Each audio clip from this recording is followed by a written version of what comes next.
For generations, Ardco Equipment has been providing Acadiana with the finest off-road equipment in all the Gulf Coast. Remember, when the only road is no road, it's Ardco Equipment. Hey, Brandon Barsh III here, host of RP3 and Company on Acadiana Sports Station 103.7 Game.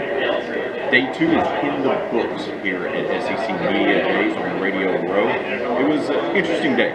Started off, we got access to 4 teams total. Things started off with Georgia.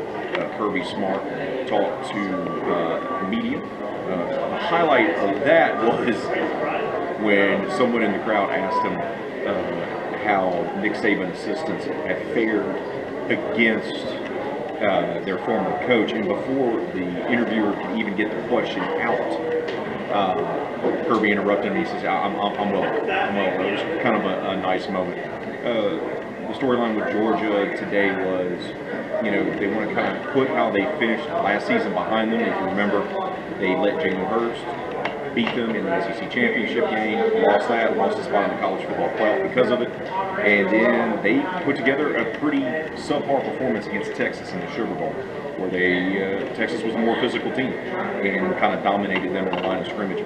So Georgia will be looking to kind of get over the hump, so to speak, after having Bama prevent them from winning an SEC championship last year, and then 2 years ago, obviously, the national championship. The tone for Ole Miss coach Matt Luke was one of optimism. The Rebels are now off of probation. They actually are able to have 85 scholarship players. They were able to sign 31 recruits during this last cycle. And so it's hopeful after dealing with the sanctions under the former administration of Hugh Freeze. So Matt Luke's tone was one of hope. He also talked about the fact that he's added not one but 2 former coaches a year. Rich Rodriguez, who West Virginia, Michigan, Arizona. He's the new offensive coordinator for Ole Miss, and then also Mike McIntyre, former San Jose State head coach and Colorado head coach. He's the defensive coordinator. So some things are trending in the right direction for Ole Miss.